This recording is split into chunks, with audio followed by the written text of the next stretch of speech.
I'm happy to welcome you in my studio. And I planned this recording for a while. I know that you launched your new startup. And so could you please tell what initiatives are you working on? Yeah, so at this moment in time, so I have a company called Wonderland AI, and what we do is we started off as like a custom development shop, like everybody did. And then we soon found out that the majority of people that we were talking to, they just weren't ready for development options. So I had to kind of change my services to cater to the bigger market. So I went from being like custom development to then having a kind of three pillar approach. So I do educational workshops and training for businesses. So this is going into any business that knows that they need to start looking at AI, but they don't necessarily know what it is or how to start using it and all of that kind of stuff. So I go into businesses and do that. I'm currently working with a bank in the UK that I'm going to be going in the beginning of November to do like a 5-part workshop for them to take them through AI, which is really cool. And then the other part of the business is around auditing. So I complete AI audits for businesses, and I'm actually working with a wood restoration company at the moment. So they restore wood in like loads of different heritage buildings, like Kensington Palace and all of these amazing buildings in the UK. So I'm working with them to try and understand their businesses, their processes, their kind of tech stack to understand where they can start to think and start to think about AI and leverage AI within their business to make sure that they're not just picking something off the shelf or they're not just developing something that doesn't necessarily make sense. Because what we're finding is a lot of early adopters were trying to, they were finding these different solutions. They were getting the workflows off LinkedIn and they were just shoving it into their business process and expecting it to work. And then when it inevitably failed, they kind of then go, okay, well, I need to actually maybe think about where can I actually put AI in my business and maybe looking at the processes first before they just try and chuck something on top of it. Then the last part, the third pillar is around the custom development, but that part is, I'd say it's quite non-existent at the moment because so many businesses are phase 1 and 2. They're at the education phase or they're at the audit phase. So many businesses are just not ready for the development options. Yeah, I see. So you also mentioned you have some community like AI founders, I'm not mistaken. Yeah, I do. Yeah. So I've met you through the AAA Accelerator, and off the back of that, there were a number of people from the UK that I just sent out a WhatsApp message. I think there was 9 of us at the time, and I said, "Look, we're all in the UK. We seem to like AI. Do you want to meet and have a beer and let's just discuss what we could maybe do, how we can collaborate?" And then that ended up growing into this community. I think there's 80 plus business owners and AI businesses in there now. And off the back of that, we were finding that many of us were struggling to get customers and to get leads coming in. So we'd learned all of this great information online and in the accelerator about AI, how to develop it. And we've got all those fundamental skills, but we could develop stuff, but we couldn't sell it. So there were a number of us. I think there's me and 4 other people in the community. We sat down and we said, look, how can we try and get leads for our businesses? And we came up with this idea about building a community for businesses to join, and hopefully we could use that as a lead funnel for ourselves. And we thought, well, if we're doing it for us, why can't we do it for everyone else as well? So that's where the idea of the AI Foundry came into place. So in essence, it's a community that is for people in business, it's for business owners, for leaders, whoever who have heard about AI, but they need to know more about it, but they don't really know where to start. And it's a community for these business leaders, pretty much to have like a safe environment for them to learn about AI, mainly from like a non-technical standpoint. And then, they can communicate with other people within the AI space or within their industry or within other people's industries, so that it's easier for them to kind of say, look, I don't know what AI is and I don't know how to use it. And it's kind of like that safe space for them to be able to say that, because being a leader today is really hard, especially with all these new technologies coming out. They can't always turn around to their peers and go, I don't know what this AI is, because obviously they need to be leading from the front. So this is an area where they can meet other business leaders. They can discuss AI, they can learn about AI, they can get free resources in education, and it basically should help them implement AI into their own businesses as well. We have like a community aspect, and we also have a marketplace that both business leaders can tap into and that AI agencies can also join as well. So there's kind of like two parts to it. You've got the community for businesses, where, like I just said, they can learn, educate, and they can talk to other business leaders. But then we've also got this marketplace as well that agencies or AI businesses can join, and they can then get leads from the business community that we have. So it kind of works in those two different areas. And, we've seen so many of these LinkedIn posts of here's my N8N workflow, and it's got loads of little red nodes on it saying that it's not working, and people are getting those. And, they're just getting information from like a really technical standpoint that is actually made for other AI businesses, not for themselves. And I think so many businesses are getting lost and confused. And it's such a fast paced environment that they learn something one day and then it's gone the next. So we're trying to help these businesses have one place that they can go to, that they can rely on to have, like I said, the community aspect, the free resources. They can learn, they can go on webinars, they can go on different courses, and then they can also, when they are actually ready to implement AI, they can then tap into that marketplace that we have of vetted and verified AI agencies. So yeah, something really cool that came out of nothing. It all started from a WhatsApp chat with 9 people to then growing to 80 people, meeting a couple of people in there, and then the AI Foundry was born. So if I can be invited, as I'm registered for your website startup, AI Foundry, yeah, it's called AI Foundry, right? Yeah.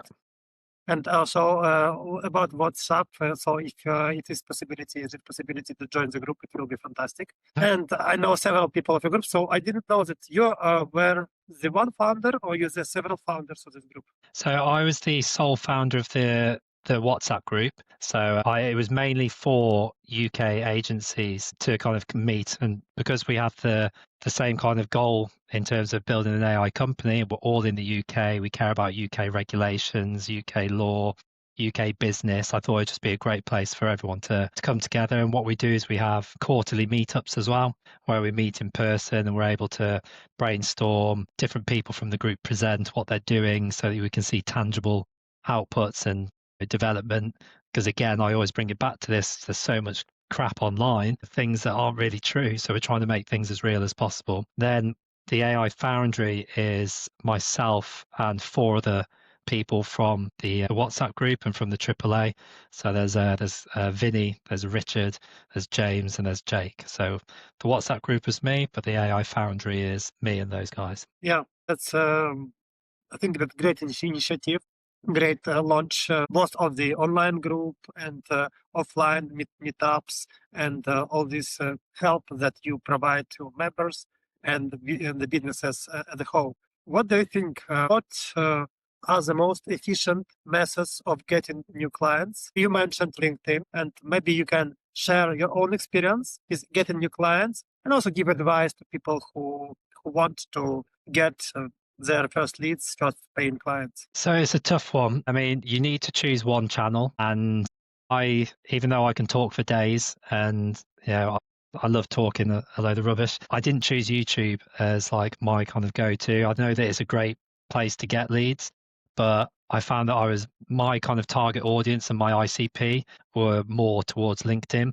So first of all, it's like choose your platform and make sure that your ICP are on there. So my ICP for Wonderland are executives, C-suite, senior leadership teams. So the majority of them are on LinkedIn. And once you've chosen those 2 things, you should then really start to look at what value can I give them, where they'll see me as a trusted person on LinkedIn. And then they'll go, okay, well, I need help with AI. And I've seen Scott's been chatting all about AI for months and months and months. He's been clogging my newsfeed. Maybe I'll talk to him and find out how he can help me. So that's kind of one aspect to it. That's more of like the way to reach cold outreach, as they call it. So trying to just give free information, give value to try and get those leads coming in. And that's what I did to start with. And then I started looking at my warm contacts as well. So they call that like warm lead generation. So the Best thing I did was just reaching out to people that I already knew.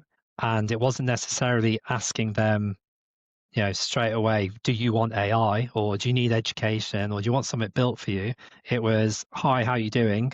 Do you know anyone who would be interested in AI services? So not asking them directly, kind of saying to them, look, do you know anyone that would like it? Because more times than not, they either do want it and it's less of a direct approach, or they'll just go, actually, I do know. I know Scott down the road who's actually looking for AI. So it works kind of twofold there, where you can use those warm leads to try and generate work. And my paid clients, so I've done some free work, but my paid clients have all come from warm leads. Yeah, uh, we have similar situation with me. So we even when we start talking about AI, sometimes we continue with doing all kinds of development work.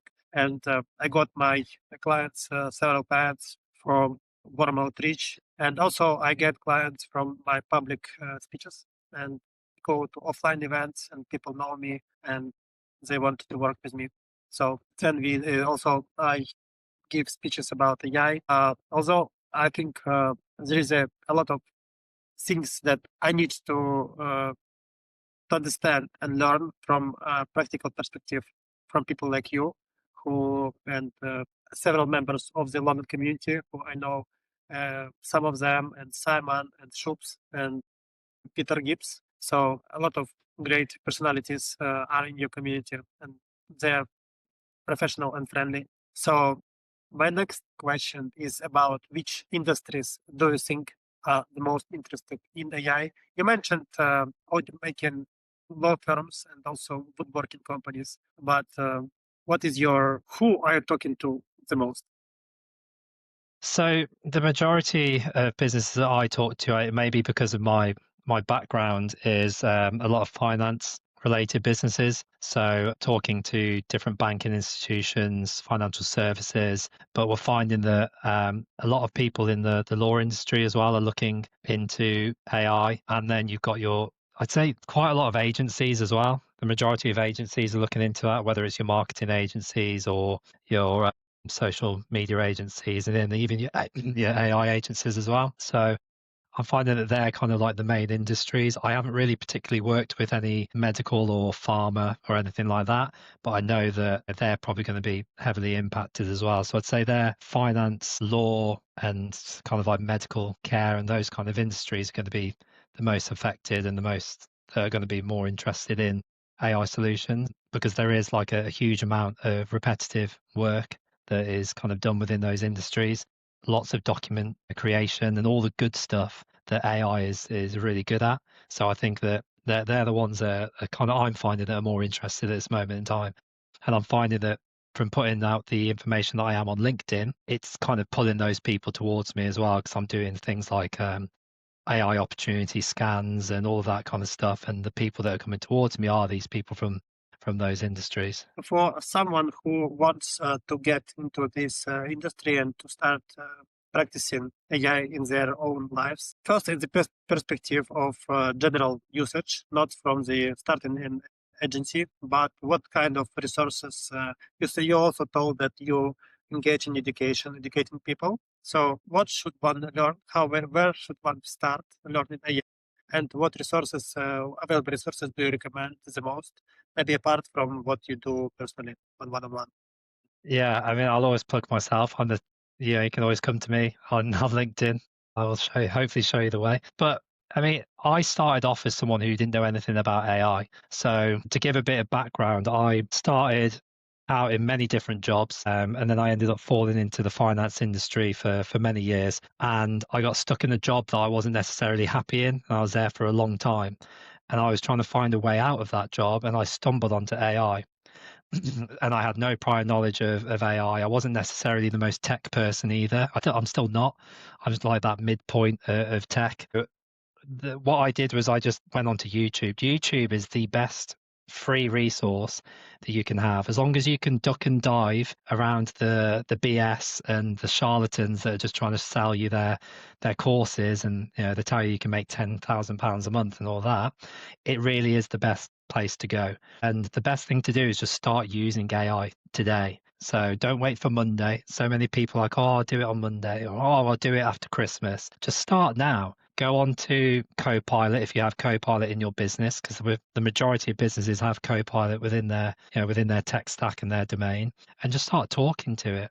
Or think about something that you do every single day that is monotonous and boring and you wish you didn't have to do it, like creating emails. Or, if you're in law and you need to do meeting summaries, or if you're a project manager like I used to be and you have to create all this project documentation, go into Copilot, go into ChatGPT, it's free, and just ask it to do it for you.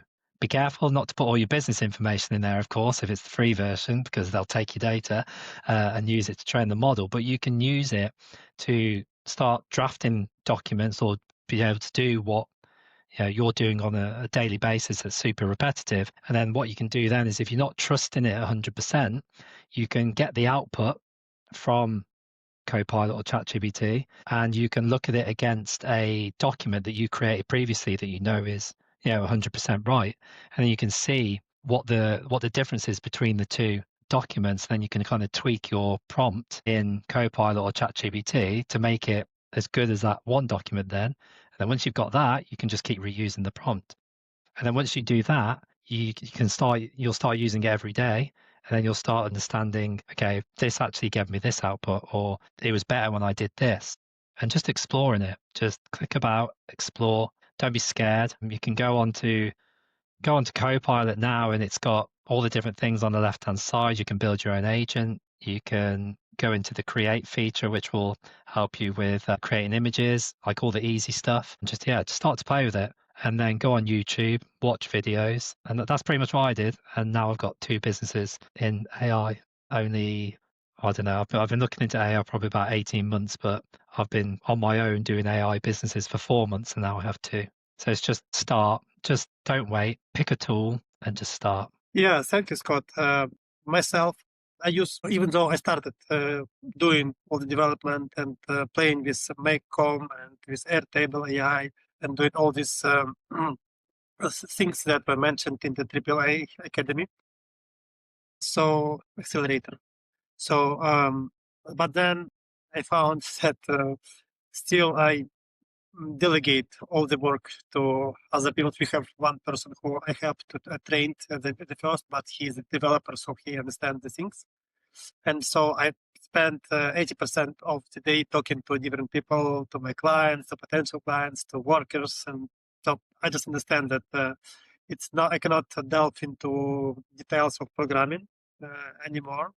And I use AI all over the place. And I'm subscribed. I have subscribed to maybe 12 different services, and I pay maybe several hundreds per month for different services. Even though I don't use it all, I pay for ChatGPT, I pay for Riverside, for Canva, for Gamma App, for Suno, for 11 Labs, and for all kind of system. And I also paid before that for video generation services for this, how it is called, for video avatars.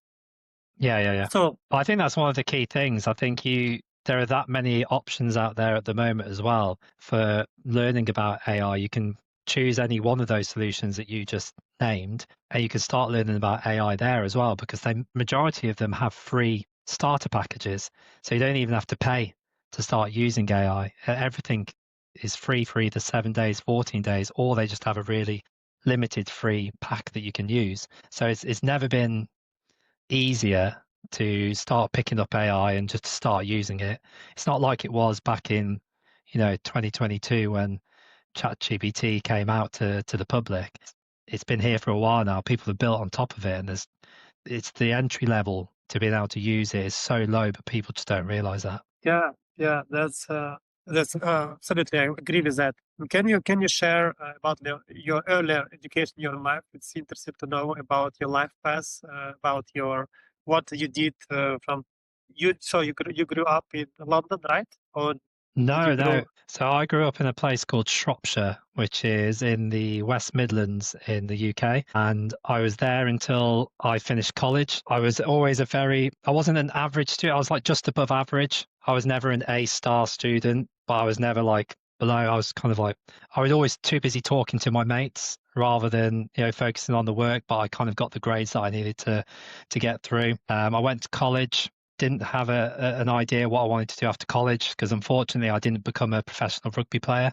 So I was trying to figure out what I was going to do, and I kind of got forced into going to university by the people at my college. I think they were just trying to hit their numbers of people going, but I went, and it was probably the best thing I ever did. I met my wife there. I met my group of mates I'm with now all the time there, and it changed me from being, I was actually super obese and fat and lazy to being really into like my nutrition, my sport and everything like that. And after university, I moved down to London, did a bunch of jobs where I worked in sports marketing, I worked in music, I worked in PR, I worked in sales, I worked in SEO. I kind of dotted around a bit because I didn't really know what I wanted to do. I got made redundant twice by the time I was 24. I then moved to Chester, which is near Manchester in the UK. Then I moved to Liverpool, and then I moved back to London, where I then went into more PR and marketing. After that, I kind of fell into doing work for finance companies. So I became a business analyst, and that's where I started to get into a little bit more of the tech side because I've never really been into tech at all. I was that typical sports guy who, just thought that tech was all nerdy. Now I think it's really cool. So maybe I've just kind of flipped. Maybe I'm the nerd now. But I kind of fell into finance as a business analyst, helping different banks build out their processes and implement new systems. Then off the back of that, I became like a project manager and a program manager. And then, like I said previously, I was kind of in a role where I was really unhappy, unfulfilled, didn't really feel like I was kind of progressing anywhere. And the environment wasn't the nicest to be in. So that was what made me try and look for other things. And then I stumbled across AI, and it just completely changed everything. And I had a view in my mind that I was like, right, I've always wanted to start my own business. I was like, I'm going to start my own business in 2025. And I gave myself a date. And even though I wasn't ready, I still quit my job. And I still say it's the best thing that I've ever done. Just taking that jump, kind of taking the risk head on. And it's been amazing. I've gone from sitting in my this is my spare room. I've been sitting in my spare room working, just really unfulfilled and not progressing to I now go and talk at AI events. I've built 2 companies. I'm doing cool things like this where I'm talking to you and I'm going on other podcasts as well that are coming up. So everything in the past 4 months has gone from being fairly miserable in a mundane full-time job to doing some of the coolest stuff I've ever done. So that's kind of like a really short time frame of school to now, but it's been one hell of a ride. Yeah, that's a very exciting journey. You also mentioned like one thing that I wanted to clarify. You mentioned you had more weight, right? You had more weight, and I so did, yeah. I was what big. was your I want how this transformation became possible, and also what about your daily routines and habits? Also, you mentioned also So sport and nutrition. yeah, I mean, I've been playing rugby since I was 5 years old, and I've always been into sport. I've played football, cricket, rugby. I do triathlons. I do Ironman triathlons. I did a 100-kilometer ultra run a couple of years ago, and it kind of all stemmed from I played rugby and football for a while, but I just didn't know anything about food and diets and nutrition. And I just loved eating all the time. Even when I got to university was when I was probably my largest. I was 120 kg, which in stone, I think that's probably maybe about 17, 18 stone to people in the UK. And I started playing like a pretty good standard of rugby. And at university, we kind of had a really good team. I wanted to be part of that team. And I just decided one day that I needed to just sort myself out. And I don't need to go home and have 3 bacon sandwiches for a snack, and I shouldn't be drinking pitchers of beer all the time. And then off the back of that, I started just getting even more into, even though I was into sports and nutrition and health, I just got really quite psycho on it. I was that classic example of fat guy finds nutrition and health and gets really invested in it. So off the back of that, I just started reducing my calories. I just did calorie deficit stuff. And then I started picking up more endurance sports off the back of that. So I did an Ironman in Frankfurt last year, and training for that, I was doing, 14, 15 hours a week. So obviously you're going to drop weight. And then training for all those other endurance events as well helped me. But in terms of nutrition, I've basically just cut out eating crap apart from on a Saturday. My wife kindly makes me amazing desserts on a Saturday so I can at least have something nice. So during the week on that classic kind of what they call gym bros, where I eat like chicken and broccoli or chicken and veg. But I do have nice things. So my evening meal is always pretty good. It's always like, like potatoes or rice or pasta with as much meat as possible. I wouldn't say I'm a carnivore, but if I can have two steaks, I'll have two steaks. If I can have two pieces of chicken, so it's all that kind of thing.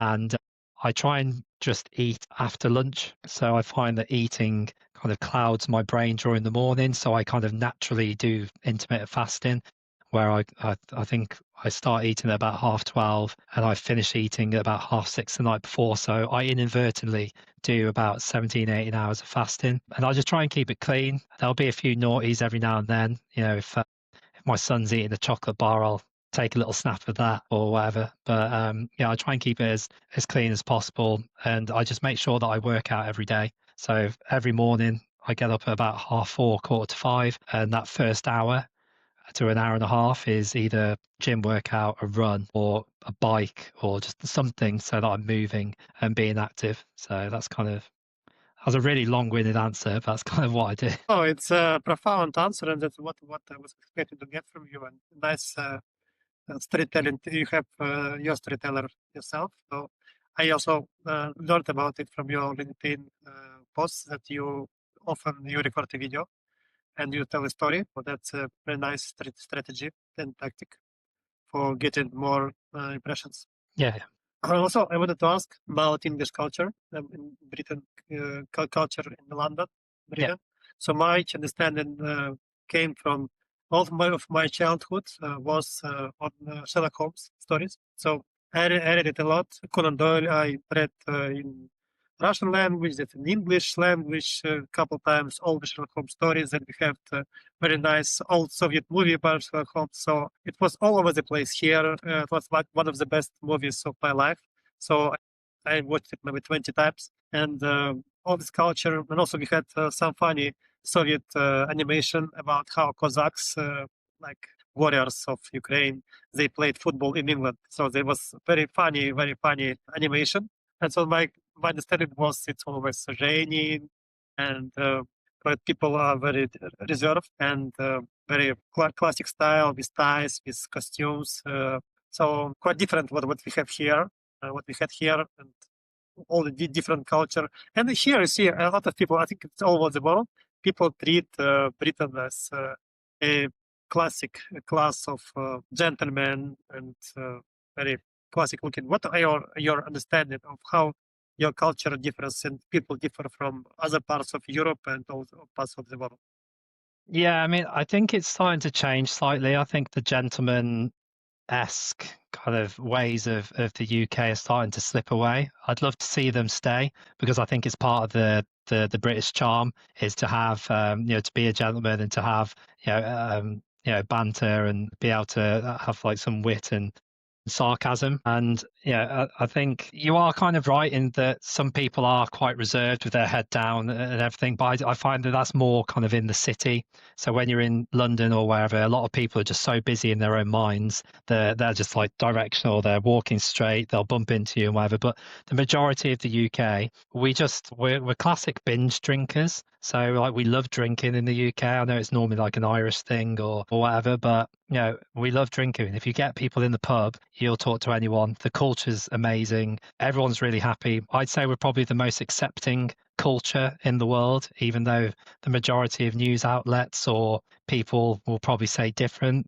I really think the UK is an amazing place to be, and we're so acceptable of anyone in the world. And you can see that by the culture that we have here. And I just think that you can't beat the UK culture, and you can't beat the the UK person either. I think it's a great place to be. It's been an amazing place to grow up. It's been a very privileged place to grow up as well. In my lifetime, anyway, we've not really had to deal with too many wars that have affected us. We've not had to deal with anything that's been too crazy. So, yeah, I mean, I can't complain. I feel like I've been very lucky to have been brought up here. And like I said, the culture's great, the people are great. I think the food could be better. We seem to steal everyone else's cuisines and say that it's ours. But apart from that, yeah, I think it's a great place to be. Yeah, I think also there are different parts of it, and part of it is football. Like we have also aims to many, and I watched Dynamo Kiev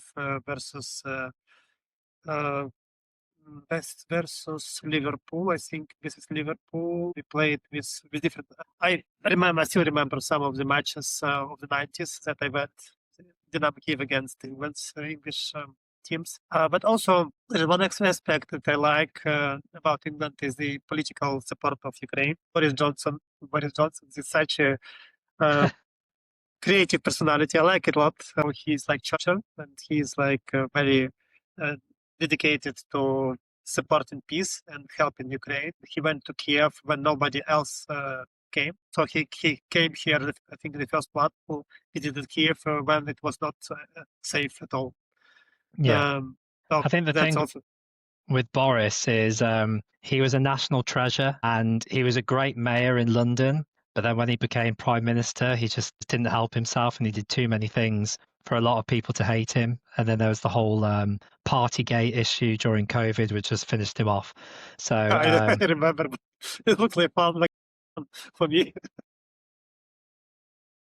I think he's great, and I thought it was a shame for him to have to be booted out. But you know, if you flout the rules, you got to get stung. So, but yeah, I think the way the British people are getting behind, like I said, we're very accommodatable to people. We're always trying to help people. Again, I know a lot of news outlets and want to kind of say that the UK doesn't help and that we're going the wrong way and there's loads of racists here, but it's not the case. We're more than happy to help, and we've shown that throughout history. And same again with Ukraine, always here to support. And I'm glad that you and everyone in Ukraine thinks that we are supporting and that it's making a difference. Maybe the last question is about books. Do you read books? And if so, which book, one or two, do you recommend? Or which one would you present or give to a friend? Oh, do you know what? I'm not going to lie to you. I am not the biggest reader of books. I have tried to pick it You up can more. quote just any channel or any source of information that you recommend. Okay. I mean, Maybe I've tried to read more books, but I'm running out of time to be able to do it. So again, this is maybe a little bit against people's views because I know not a lot of people like Elon Musk, but I listened to his audio book of his autobiography and it was just incredible. Like, whether you love or hate the guy, what he does in business and how he gets things moving and how quick he gets things moving and how he can do multiple ginormous businesses at once at the same time. Like I say, if you love him or hate him, it's unbelievable. And you can learn a lot from what he does. And you can learn a lot about what you shouldn't do that he does as well. I've recommended that book to people before and I've been told to piss off because they don't want to read about Elon Musk. But like I said, love or hate him, you can't say anything bad about his work ethic or his way to build businesses and how he actually does it. So I'd say that that's a good book to read. And then you've got your classics like like the what's it called, is it 4 Day Work Week and Atomic Habits. They're the classics that everybody's read. So yeah, I'd say those. Yeah, so I like this book as well. So I'm rereading it currently. I read 3 books at a time usually, 2 or 3 books. So this is one of the books that I'm currently reading again. Atomic Habits by James Clear, and Tim Ferriss and his 4 Hour Work Week is one of my favorite of all time. So it helped me to put myself firmly in the entrepreneurial realm. And like for tens of years, I was living lifestyle designer lifestyle. So I traveled over the world. So I had some business selling some things in Ukraine online. So I had like 20 plus e-commerce websites, and it brought me enough funds to be able to, but I was not married at the time. So I had a lot of advice from him, and although I didn't put it on the much level so that I can do further, but nevertheless, I spent some good years. And also with Elon Musk, I like this book as well, the audiobook about him. And I remember one piece that he wanted to get some parts for the rocket, and he went to Russia and Yes. to America. So he went and he negotiated about different parts of the rocket and to some American companies. And then he wanted to put one part of the rocket for $10,000 or $50,000 from part. But they usually they sold it for 1 million. And they said like $50,000. That's our weekend party. Usually we spend more on party on the weekend that you want to spend on this rocket. So I remember this quite well, the part of this book, that he changed the way people treated this equipment for aerospace. And also I have a friend who lives in America, and he has a contract with Elon Musk company. So he has, they sell some memorabilia. They have some medals, some coins that are put into the rockets of Elon Musk, and they go with to the space with these medals, coins, and they come back and they sell them for $1,500 to $2,100, just because this was in space. So this is I'm in the wrong memorabilia business. coins. Yes, his name is Dmitry Rudenko, and I saw his presentations. He comes to the stage with a plastic rocket, and he then sells his idea, and I met him. And so they started this business in Kiev like 20 years ago, and I was helping them with some organization here, and I even went on some of his events here. So there was all kinds of connections you see with different parts. Yeah. That's crazy. I'm in the wrong business. If I need to start doing stuff like that. Yeah, thank you, Scott. It was such a pleasure to talk to you all the time, and I know you're very busy. Thank you for giving me the time to talk to you, and I hope to continue being in your orbit in the future. Yeah, no problem. No, thank you for having me on. This is actually my first podcast. I've got more coming up, but this is the first one. So I apologize for maybe being a little rough around the edges, and also for my sore throat, which has kind of plagued my voice. So, but yeah, thank you so much for having me on. I've really enjoyed it, and be more than happy to jump on again later on in the future once my companies have developed a bit more, and hopefully I can share some more knowledge or at least some value to some people and tell them what I'm doing and how it could maybe help them as well. Yeah, thank you, Scott. My pleasure. See you soon.